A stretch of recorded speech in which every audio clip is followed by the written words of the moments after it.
Alrighty. Hello, everyone. This is Civics Ain't Dead with Johnny and Josh. I think episode 10, is it? It's 10. Yeah, It's that's episode right. 10. That's a very small benchmark, I guess. Milestone. Yeah.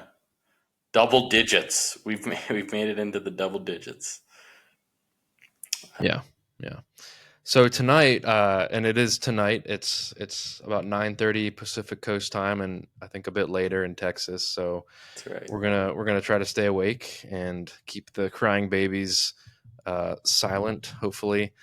Um, Keep the dads awake and the babies asleep. yeah, exactly.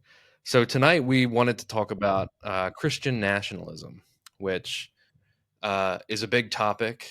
I think, as always, unfortunately biting off a lot, sometimes more than we can chew, and this is certainly no exception. Before we get into it, though, I think just as a kind of preface, it might be worth mentioning a little bit about identity and just kind of how all of us as human beings have multiple of them and what that means for like a functioning society, right? So, like I'm an American, obviously. I was born and raised in Pennsylvania. Very much consider myself a Pennsylvanian. Um, love me some pretzels. I'm an Angelino now. I've been in LA for 6, going on 7 years. And then I'm like a Midwest Minnesota sports fan. So just there off the cuff, like navigating those identities is real hard, right? Like, my Timberwolves are playing the Lakers right now, and it's like I feel a real sense of pride that they're up 3-1. But also it's like most people around me and fellow Angelinas are like, despondent. And that's good for them. They deserve it. But it's tough to kind of navigate that, right? So when we talk about Yeah. Christian nationalism, really it's like, okay, so a wide swath of us are Americans and also Christians, and how do we balance those two things? Um, Seems it might be a little harder than we'd like it to be, but that really, I think, is the foundation on which we're having this conversation, because Hmm. there's a real rift, I think, in society about you know which one of those two things is more important, and what should the relationship between those two things be, and how do we kind of live our lives and guide our politics accordingly. So with that, I mean, do you want to take an initial stab at like what we think Christian nationalism is and how we define it? Yeah. Yeah. I've got my textbook definition pulled up here because if you haven't heard this term thrown around, right, or maybe even if you have, it sounds maybe not that threatening. You would think, well, yeah, Christian nationalism. I'm a patriot. I'm a Christian. I like those things together. Um, and as we'll talk about, I think there's some danger in fusing these two things in kind of an unhealthy and unholy prioritization. But I'll save that for later in the episode. By way of identities, right? So Josh has outed himself as an Angelino, Pennsylvania Vikings fan. And I, we're going to be coming at this, I think, in a couple different ways tonight. Josh grew up in a Christian tradition. Uh, I'm not going to speak for you, Josh, but I don't think you're not going to church every week now, No, but I'm you I'm a kind of heretic. I'm a yeah, heretic. but you've studied Christianity kind of in an academic way that I never have. And meanwhile, here I am, right? So I've outed myself as a liberal to anyone listening by this point in our episode. Uh, Liberal with quotation marks around it, right? But but if you're listening as a Trump fan and you think, well, Johnny's gone lefty, now I'm going to out myself as a practicing Christian to my lefty friends on the other side. So I'm dead in the water both ways now. But I'm a practicing Christian and always have been, and I think my faith has grown stronger in recent years rather than weaker. And so I come at this Christian nationalist thing and am offended by it both as a citizen of the United States, but also as a Christian, right? Because I think it does a disservice to my religion that I believe wholeheartedly in. So, we're going to be tackling it from a couple different angles tonight, is what I'll say, and a couple different identities that we're going to be balancing throughout this too. But here's the textbook definition you asked for, Josh. So Christian nationalism, when we talk about that, basically what that means is it asserts that the United States is a country founded by and for Christians, right? And you've heard some variation of this argument before, that the US was a Christian nation, that the founders were Christian, whatever. And along with that, Christian nationalism promotes this idea of a return to cultural conservatism, which is intertwined with a Christian identity and American patriotism. Okay. And so again, at first blush, that maybe doesn't sound so terrible to some people who might be listening. And yet, as we kind of unpack this, maybe it will become clear why this might be potentially a problem, right? The idea that the United States is a country created by and only for Christians, in a multicultural and multi-faith nation of millions of people, uh, committed to democracy, that might run up against some realities and some basic civics, as we're going to talk about. Mhm. So, lest you think this is a fringe theory, Josh, you pulled some statistics for us as well, right? So we've got definitions and statistics. We're more prepared than ever before here tonight, folks. Uh, Tell us the Well, stats, Josh. we're not even 7 minutes in yet, so there's still plenty of time for it to go off the rails. No, but so the Pew Research Center recently has kind of done a poll of like how people think about Christian nationalism and the relationship between a Christian faith and the U.S. government. 60% of Americans believe the founding fathers intended the country to be a Christian nation, and 45% of those interviewed believe that it should be one today.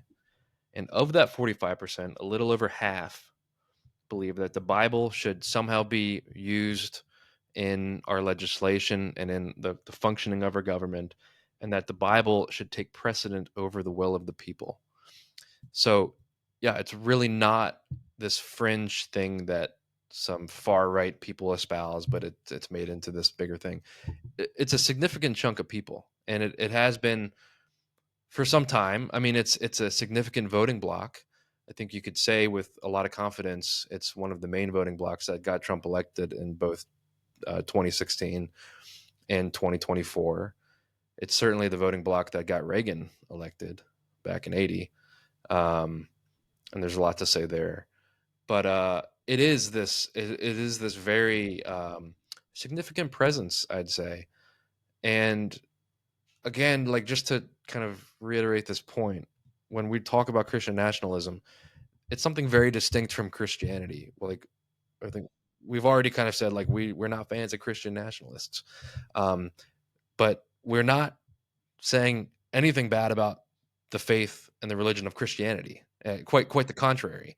I think we see this as kind of an assault on the religion itself, and kind of a distortion of it, maybe a bastardization of it, however you want to describe it. But it's something very different from Christianity, and so I just want to make sure like we've got that out in the open, um, because one of the biggest kind of ways in which this is all discussed, and one of the biggest talking points coming out of the Trump administration, in both of his terms, is this notion that Christianity is under assault, that Christians are being persecuted, that there's this, if we want to talk about the executive order, um, eradicating quote unquote anti-Christian bias, right? Like, so there's this belief that like people are out to get Christians and are out to get Christianity. Uh, And and Trump has there's presented himself as this kind of defender, or this retribution figure that's going to return Christianity to its high profile protected status.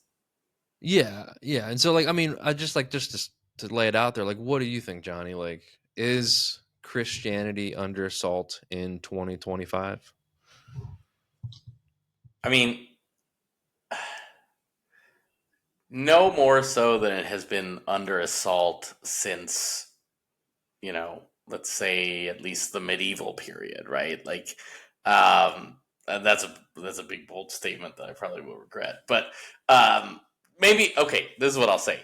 It's not under any more assault today than it has been in American history over the last 250 years. That's probably a safer way to say it. Obviously we're a much more diverse nation now than we were 50 years ago or 100 years ago. And a lot of that diversity of people also means a diversity of religion. There's fewer religious practitioners today, in the United States than there were probably in 1950. But at the same time, there's a huge number. I mean, Christianity in all of its forms is still a majority religion in the United States. And up until recently, I think, you saw Christians kind of across the spectrum of politics and society practicing their various denominational forms of Christianity in pretty safe ways, right? So no one's getting chastised or drug out in the streets or persecuted for their Christian beliefs, as far as I can tell. And I'm sitting in the ivory tower, right? This is if there's anywhere in the world that Christian nationalists think Christians can't survive, it's in academia, and I have not found that to be the case in my experience, right? And so I think that the the persecution of Christians as an actual thing in America is, pun intended, trumped up for political purposes, right? Now, that's not to say that there are not one-off cases of people being persecuted for their religious beliefs, but ironically, right, two recent ones that come to mind for me are the Episcopalian minister who rebuked Trump during his inauguration for not caring for those weaker than him, and got lambasted for doing so. Right, and she did it from a Christian standpoint, so you could argue that that's the persecution of a Christian right there. And then just this week, we're recording this in late April, and Reverend William Barber, this black pastor, admittedly progressive and very kind of social justice oriented, was praying in the Capitol and got arrested for doing so, right? Because he was praying basically against Trump's, he was there to protest and pray against Trump's policies. And so, those are the two high profile cases I can think of in the recent months of Christians being persecuted. And in both cases, it's the Trump administration persecuting or chastising pastors for speaking out about their Christian values. So I think it's, trumped up, to put it lightly. But this is a bigger trend with Trump that we've pointed out in earlier episodes. Trump likes playing the victim, right? He likes being the persecuted one. You see this in the mug shots during the campaign trail. You see it in the way he talks about, he's the most poorly treated political leader ever. You know, I forget all of his little snippets, right? But he's compared himself to no one's persecuted a president as badly as him since Lincoln was shot. I think is one thing he said once. He Hmm. one time said that no one has treated him as no one's been as treated as badly as him as a leader since Christ was crucified. Right? I mean, he has these. He likes to be the victim, and so connecting this kind of trumped up critique that Christianity is under assault with Trump's own brand of victimhood, just it plays really well together, especially as he whips up his base of largely evangelical Christian voters who think that they have to vote for a Republican president to protect their Christian advantage or hegemony in this country. So I think that's part of it. Yeah, and I think again, like, it's the distinction between Christianity and like a white Christian hierarchy that you could say was very palpable in the 1950s.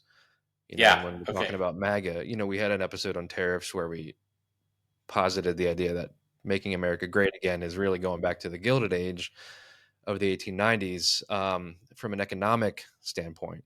From a spiritual or cultural standpoint, you could probably say it is more traditionally in the 1950s, kind of that immediate post war consensus America where you have your stereotypical nuclear family with a male breadwinner, family of four going to church every Sunday. And that's just kind of the way it was, right? Leave it to Beaver, right? Consensus America. Yeah. Exactly, exactly.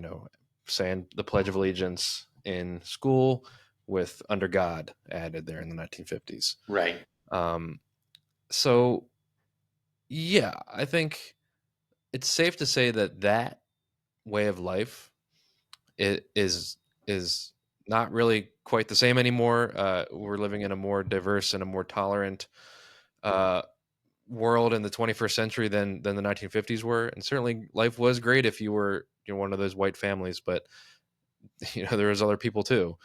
Um, so yes, I think it's a real like this anti-Christian bias. I mean, what are we talking about? We're talking about uh, gender beliefs. We're talking about traditional marriage between a man and a woman. Those are kind of like the Christian, or purported to be the Christian beliefs that are under assault. Um, but that's a very like small element of Christianity, and I think a lot of Christians would really also take umbrage with that label as like, oh, all Christians think that. Hmm. Um, the reality from an American historical standpoint is like, yes, people have been Christian for almost the entirety of or all of American history. A lot of those Christians have also been white supremacists. A lot of those Christians have believed in miscegenation, right? And or there have been anti-miscegenation laws. Anti-miscegenation. Yeah. Yeah, yeah, yeah. Which Well, I is mean, yeah, I think there were plenty of people who called themselves Christian fighting for the Confederacy, right? And so just labeling someone as a Christian historically, um, I mean, you can go back even further beyond American history, right, and talk about the religious wars in Europe.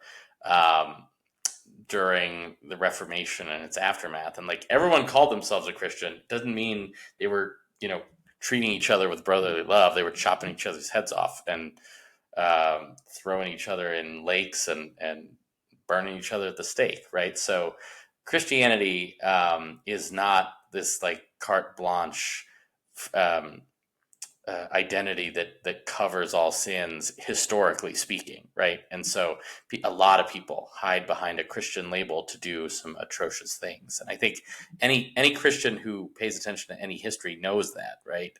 It's not it's not blasphemous to say that there are good Christians and bad Christians, just like there are good Muslims and bad Muslims, or good Jews and bad Jews, right? That's just how religion works. Because human nature works that way. So I don't find that too shocking, and I don't think anyone who sits back and thinks about it should. Um, but we didn't just get here because of Trump, right? So you were already hearkening back to this 1950s moment, consensus America, when everything's rosy and we're all saying the Pledge of Allegiance and in God we trust.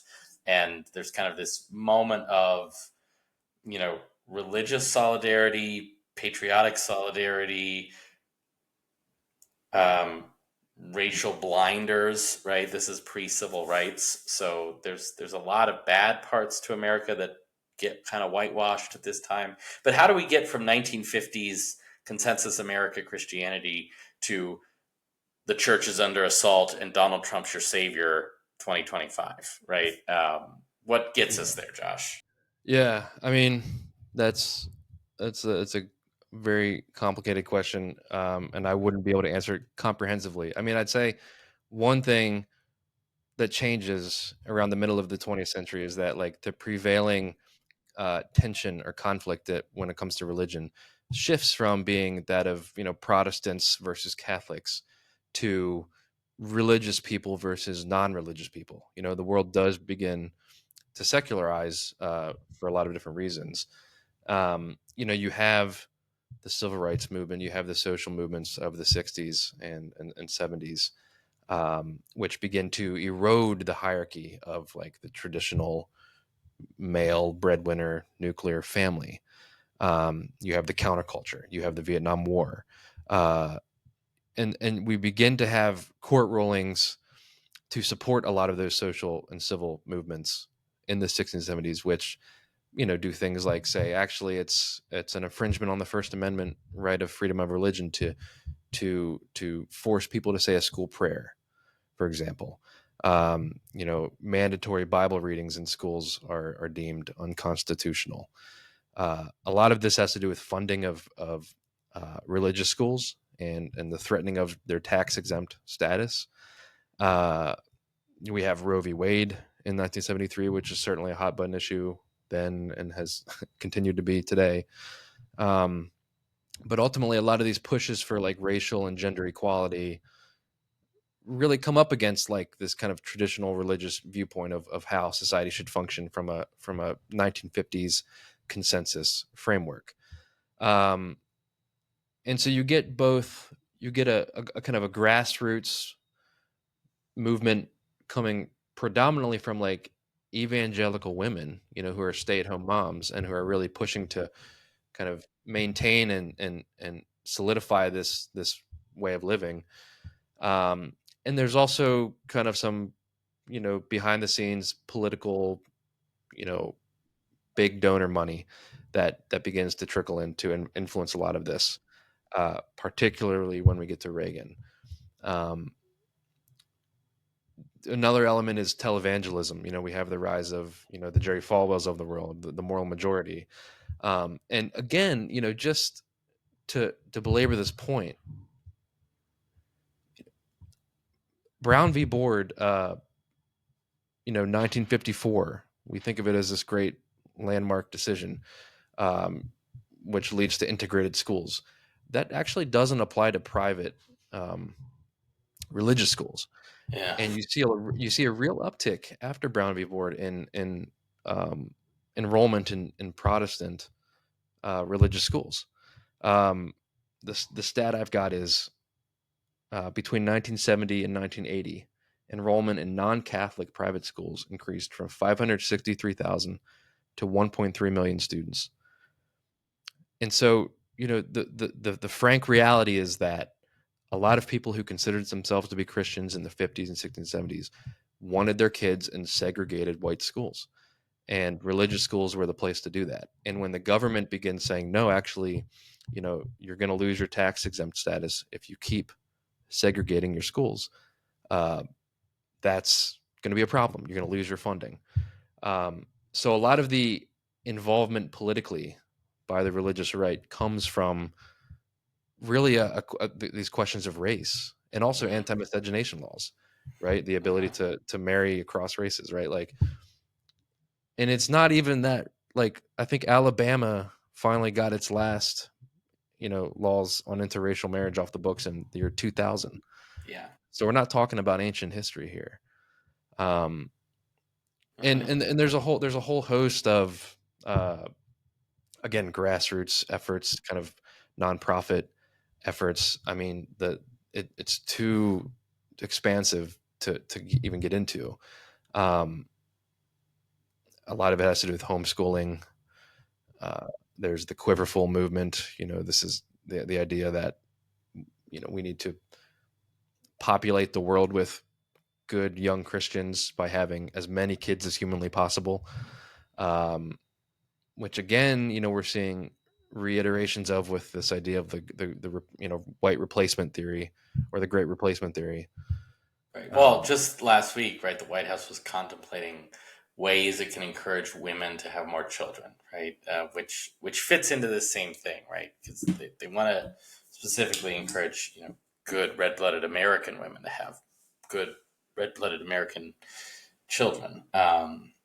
In that same vein. So yeah, we see these kind of threads we can pull forward from the 50s into the 80s, And when Trump invokes Reagan, I think part of what he's invoking is this kind of uh, coalition of evangelicals and moral majority folks and big money donors that helped Reagan win 2 terms, and which clearly has helped Trump ride into his second term in the White House now. So I do think there is something to that, and part of that is this wrapped up Christianity, Christian national identity stuff.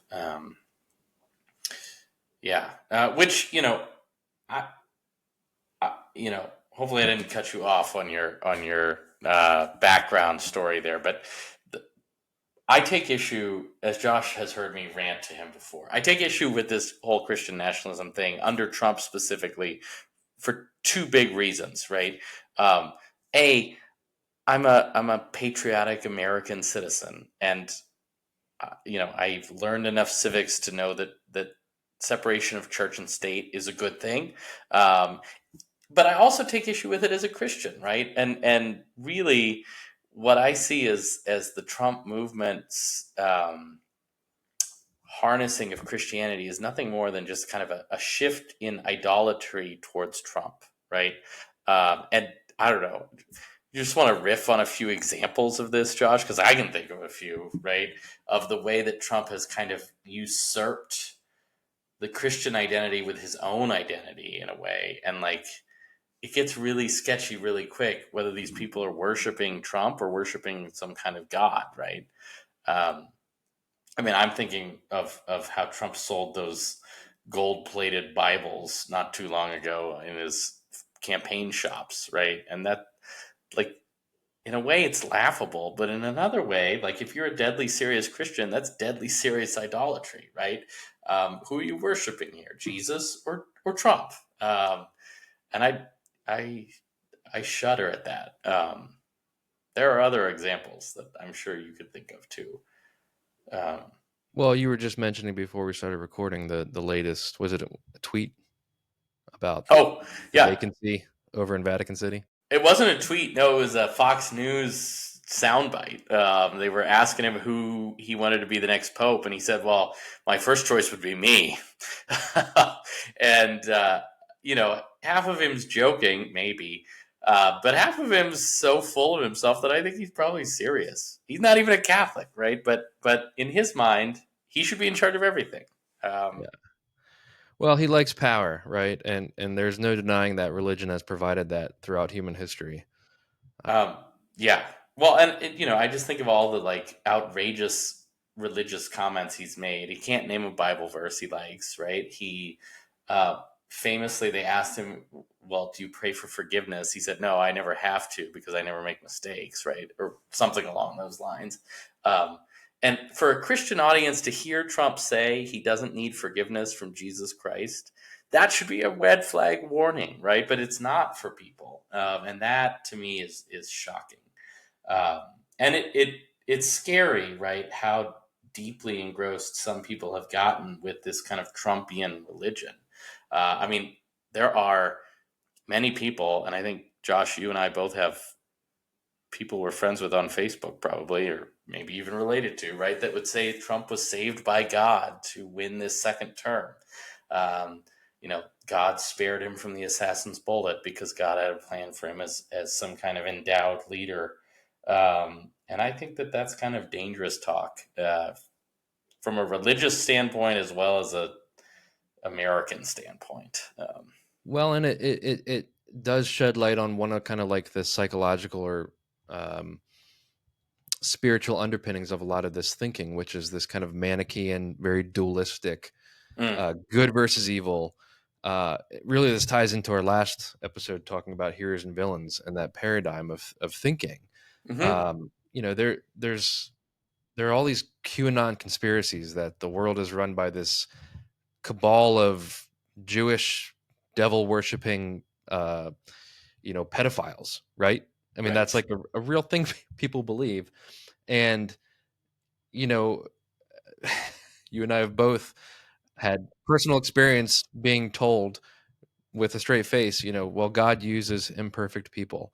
And if Trump's the necessary evil to kind of rid ourselves of that globalist cabal, then that's part of God's plan. Well, this is something I actually want to dig into a little bit, right?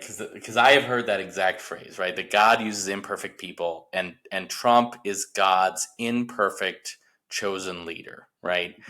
To return America to a Christian nation or something along those lines, right? So again, this goes back to my own faith and my own identity as a devout believer in Christian teachings, right? But the I see this as a bunch of bunk, and I see it as, again, idolatry, right? This is people letting themselves be misled by a false prophet named Donald Trump, and yet they make this case that he is somehow this godly appointed leader, even though he has personal flaws. And we're not going to waste time today getting into all the personal sins of Donald Trump. That's between him and his God, and good luck to him. But the idea that he is somehow a God chosen leader gets wrapped up in. I've heard the comparison to Saul a lot, right? Saul is this Old Testament biblical king who the Hebrews clamor for a king, right? So they're ruled by basically a theocratic judiciary at the time, but everyone around them, all the non monotheists around them, uh, are ruled by kings, and so they want their own king, right? They want a godly king, and so they beg God for one. He finally gives in, and he gives them a man named Saul as their king. Um, but Saul is not a great dude, right? Saul is a flawed leader. He constantly falls into sin of different kinds, whether it's idolatry or, he consults a soothsayer at one point, all these different things that, you know, if someone's trying to make the case, I see why Saul is a good comparison for Trump, because he is obsessed with his own ego. He's constantly paranoid about his enemies, and he falls from grace many times. But I think the Saul comparison is worth reading all the way through, right? Because they always point to that early Saul stuff when God sets him up as a king to lead the Israelites. But Saul ultimately fails, right? He essentially gets consumed by his jealousy for David. He uh, goes against God. He goes into battle without God's blessing. He's defeated by the Philistines, and he commits suicide at the end, right? So he basically goes crazy from jealousy, leaves God, and dies. So if you want to compare Trump to Saul, I guess be my guest, but you better read all the way through Samuel and all the way to the Psalms and realize that it doesn't end well for Saul or for the Israelites, right, under him. Um, you know, there are other comparisons you could make. Nebuchadnezzar is one that comes to mind, the guy who wants everyone to bow down and worship him. I prefer in the New Testament Herod, right? The kind of the quarter king, the fake king that is basically a puppet ruler under the Romans that essentially mocks Jesus and is paranoid about Jesus. I think there are plenty of comparisons you can make to Trump in the Bible, but to say that he is somehow this godly chosen man, I think it's a flawed thinking about how kingship works or how leadership works and how God intervenes in politics that way. I think that's all I really want to say about that. I mean, fundamentally, on a Christian standpoint, it does a disservice to Christianity to equate our religious faith with one flawed man of any kind, right? Um, and I'm a low church Protestant enough to be able to say that. I think of Paul in Philippians reminding the people he's writing to that our citizenship is in heaven, right? This world is not our home. And so the idea that your Christianity is somehow tied to some nationalist project is deeply at odds with what Paul would teach or what Jesus would teach, and really what even the Old Testament kind of hints at, that don't put your faith in men. So as a Christian, I see this as just a total break from reality for all these Christians that are you know, chanting "Let's go Brandon" in a mega church in Texas. That's gross, and it's not Christianity, right? Mhm. Um, so from a Christian standpoint, I think it's it undercuts any kind of actual attempt at promoting the Christian faith. And it's going to turn people away from the church, right? And I guess these people don't care about evangelism anymore. But if someone who's not a Christian sees this kind of behavior and thinks, "Well, Donald Trump represents Christians," I don't want to be one of those, right? Certainly doesn't embrace the teachings of Christ. So I think it undercuts the church. Yeah, I mean, in terms of evangelization, like there's different ways to go about it, right? Like if you grow up and you're forced to practice Christianity and you kind of just go along with it, I think there's an argument to be made that you might end up faking it, right? Or you Yeah, might not be coming at it from a genuine per- internally personal spirituality, right? And yeah, so you got to approach it from the right standpoint. And if you end up faking it, that's not much better than not practicing that faith at all. that's right. Um, You're going to out me as an Anabaptist tonight too. I mean, I don't think you should get baptized until you know what you believe. But yeah, call me a yeah, radical. yeah. Well, you're not quite as heretical as I am, but yeah. Um, there's also something to be said for just as a quick aside. Like, I mean, at least since COVID, I think the world and the U.S. certainly has seen a resurgence in spirituality. I mean, yes, of course, over the last half century, uh, people have left churches en masse, right, and the world has really secularized. But there's still like this kind of existential malaise that a lot of current, like the younger generations, are going through. I think a lot of people are turning to religion, and um, as one way, I mean, even if it's not from like a purely Christian standpoint, people just want to have a community. They want to have a sense of belonging. I mean, certainly both you and I are examples of millennials who have, for whatever reason, left our hometowns and our, the communities in which we grew up and have had to carve out new communities. Right. So I don't think Christianity or religion is going anywhere. As long No. as human beings who have, human nature exist, there's going to be religion, but Christian nationalism ain't going to get that done.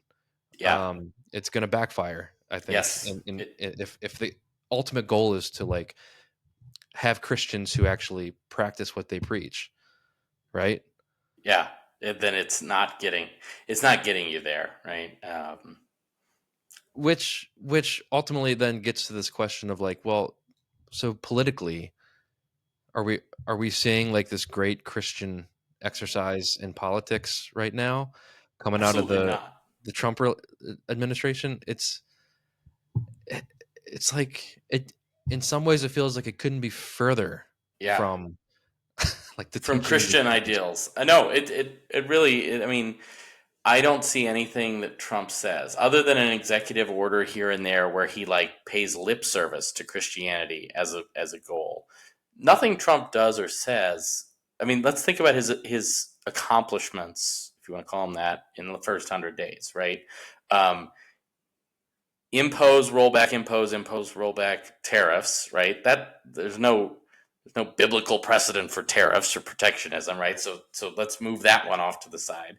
Um, uh, you know, wiggle around on peace in Ukraine and try to extract mineral deals there. That doesn't seem very directly related to Christianity in any sense of the word. The closest thing that we can get to is his domestic policies about law and order, I think is what he would call it. But what I would say is like, deporting people that may or may not deserve due process, or even have citizenship in some cases. And that's certainly antithetical to any kind of biblical teaching. I pulled up the Leviticus verse. You're going to let me quote one verse. All right. This is my Go for quota. it. Okay, right? This is from the Old Testament, right? But it says, the foreigner residing among you must be treated as native born. Love them as yourself, for you were foreigners in Egypt, right? So, like, there's not too many verses directly dealing with immigration in the Bible. that is one that clearly is, and um, I does not seem to be the policy of the Trump administration when it comes to foreigners in our midst.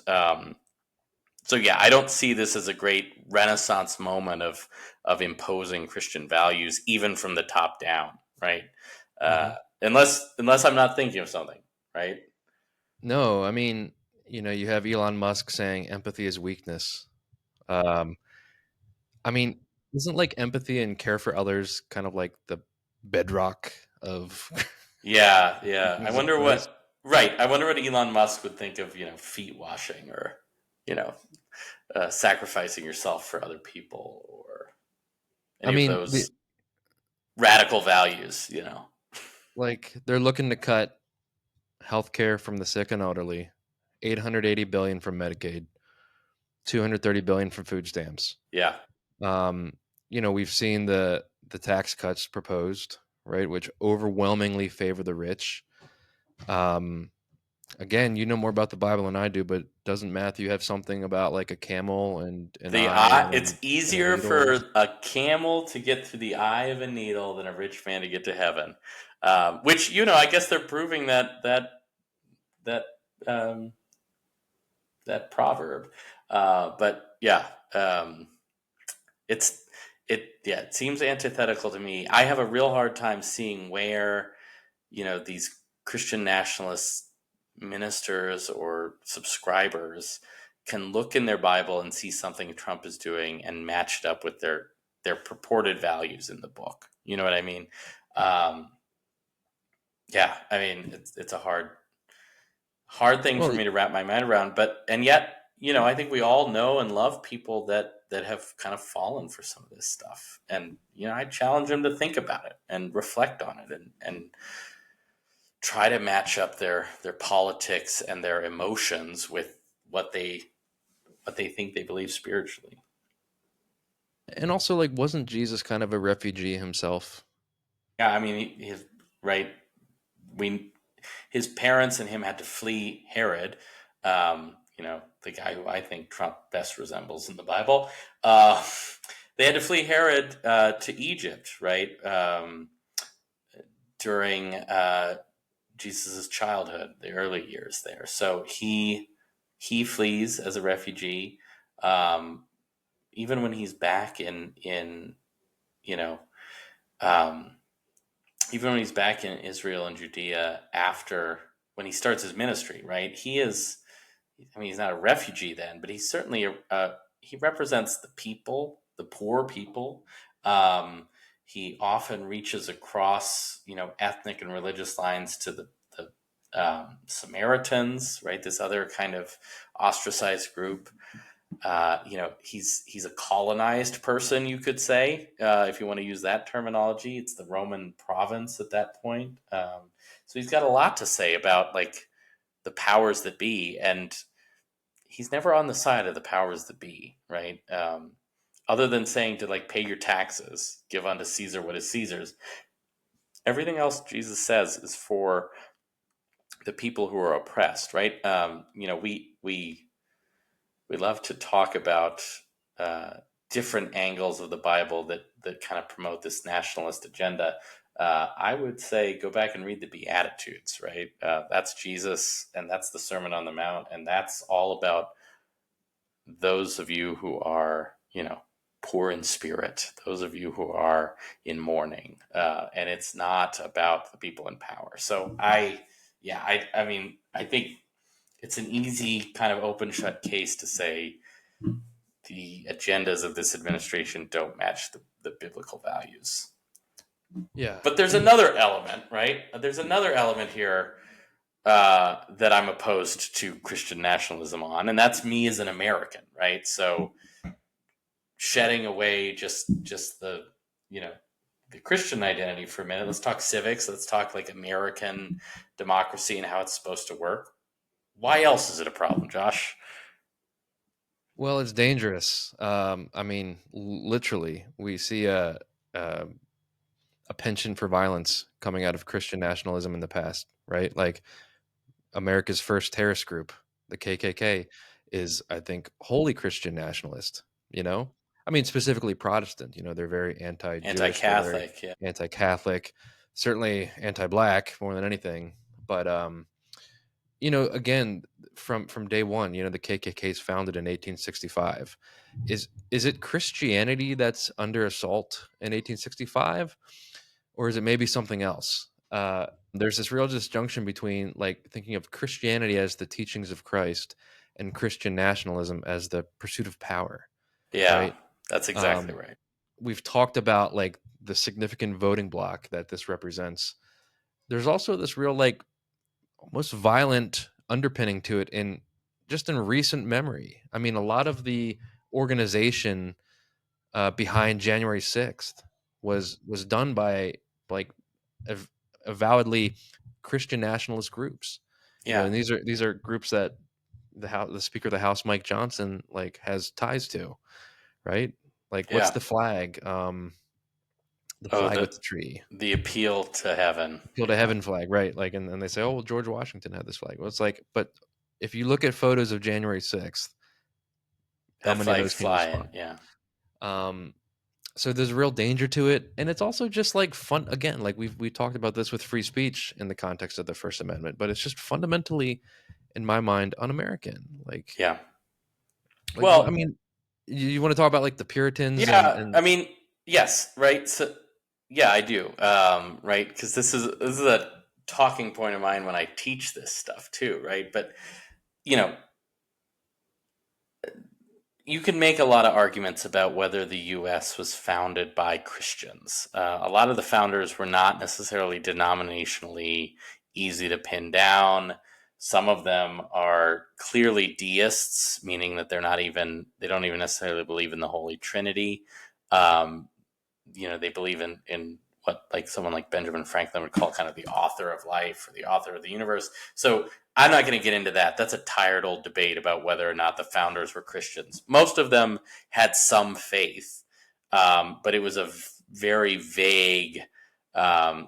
Like George Washington very rarely references God. He usually references capital P providence, right? So he had this sense of like there's this great being out there, providence or whatever you want to call it, um, guiding uh, him, guiding his own journey and the Americans, etc. Right. So, I think we can put that aside and just say that the founders, when they created their nation, specifically did not make it a Christian nation.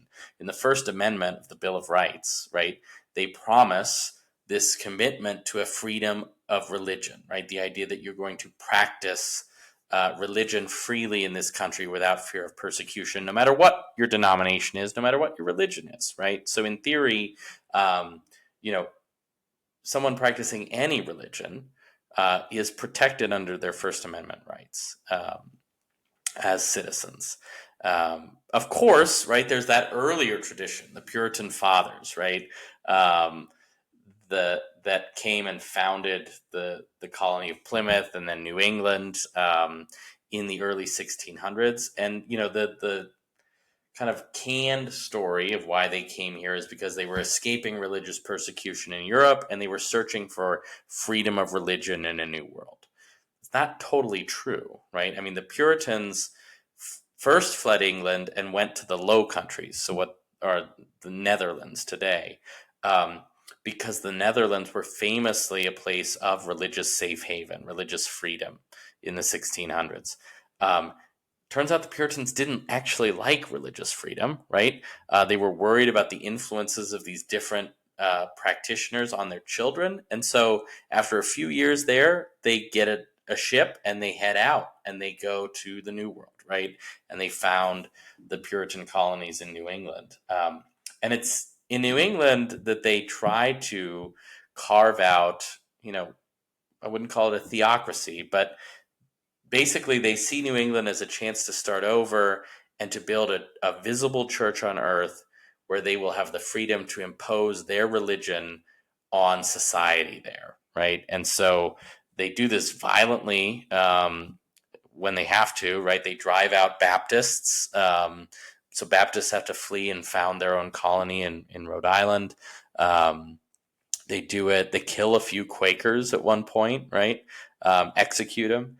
And so the Puritans, right? If you want to talk about like a Christian nationalist tradition in America, you can trace it back to the Puritans, I think, because they are very interested in forming a very narrowly defined Christian nation and Christian society that they can control.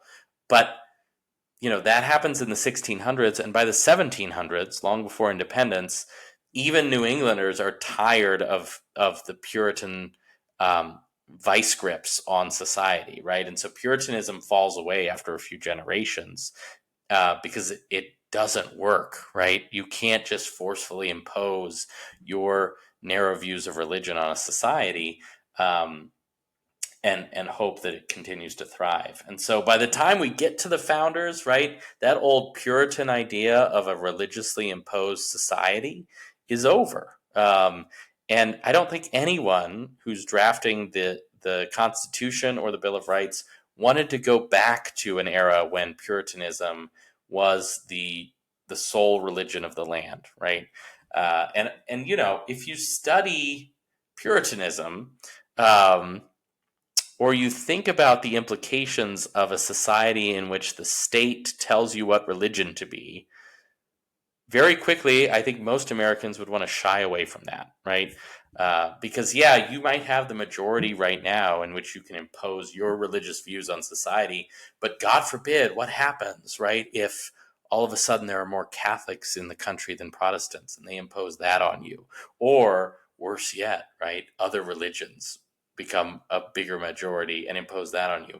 I think we all, right, would want some kind of constitutional protection of religious freedom in that case, right? Especially if you're a minority practitioner of even a Protestant denomination. So, you know, on a civics level, I know I've been ranting a little bit. On a civics level, I think this falls apart pretty quickly too. I don't know.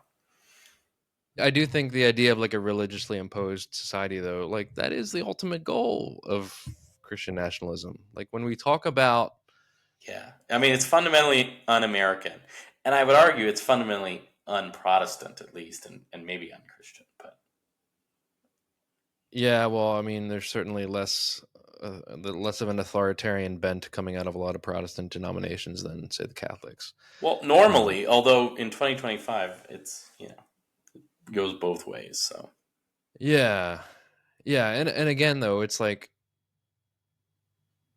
Trump doesn't get anything out of Christianity, but he gets something out of people who thinking he's a big Christian guy voting for him and putting their faith that he's going to do right by them. But he doesn't care about, you know, the faith. He cares about power. And there's a real difference. And like the reassertion of these traditional hierarchies that you might get in mm, these culture wars over abortion or gender roles, LGBTQ rights or lack thereof. Like the return of MAGA, like the return to a great America, is kind of these traditional hierarchies of male over female, of parents with strict authority over children, of church over society, right? Um, and there's a real racial bent to that. Like there just is. There's no divorcing the American history of Christianity from the racial undertones of the country, um, which is why we see Trump, you know, saddling up to all of these groups that are more or less unsavory, to say yeah, the least. yeah. Um, well, and if you want a roadmap for how quickly Trump will abandon a cause once it's served his purposes, right? Look at his shifting views on national abortion bans, right? So if you thought he was going to be your hobby horse to ride in and, crush Roe v. Wade, which he essentially did through his Supreme Court appointments, but then keep pushing it, he's not doing that now because he doesn't need to, right? He's already elected. Um, and I don't think Trump was ever actually pro-life in his whole career, but it served a purpose when he was getting those votes. So if you as a devout Christian want to keep getting used by Trump, I don't know. I don't know what to tell you at this point. Anyway, that's probably enough on that. Mhm. What are we going to talk about next time, Josh? Yeah. So the lies keep coming in on a Yeah. daily basis, if not hourly basis. So I think we have to tackle this stupidly Byzantine concept of postmodernism. But another way to describe it is just we're going to talk about lying, Yeah, right? I was going to say post-truth. Yeah. But yeah, how much can you lie as an administration and get away with it? We've come a long way since Richard Nixon, even. So, yeah. Well, Yeah. good. Yes, I think that's a good topic to unpack next time. Um, Thanks again, everyone who keeps tuning into these things as we try to keep improving. And yeah, we just appreciate you hearing what we have to say, whether you agree with it or not, or think these are shoddily produced or not, or just want to hear us talk because you haven't seen us in person for a while. They're definitely shoddily produced. I mean, hopefully we're making some decent points, but we're not going to sit here and pat ourselves on the back about the production.